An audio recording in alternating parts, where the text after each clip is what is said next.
How do we explain the fact that Jesus gets crucified by the Romans, and then people claim to see him after he died and were willing to be put to death for that very belief?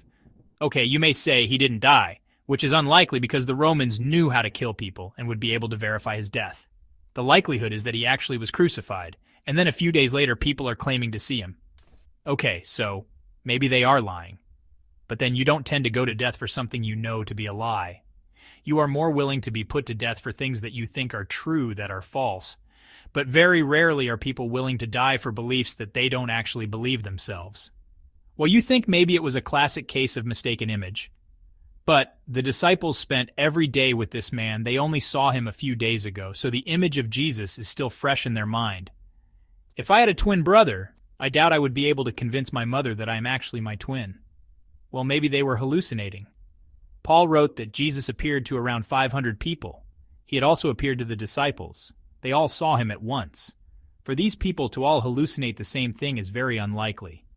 Well, if they weren't making it up, they weren't mistaken, then what other explanation is there that these people believed they saw Jesus raised from the dead after being crucified and were willing to die for that belief?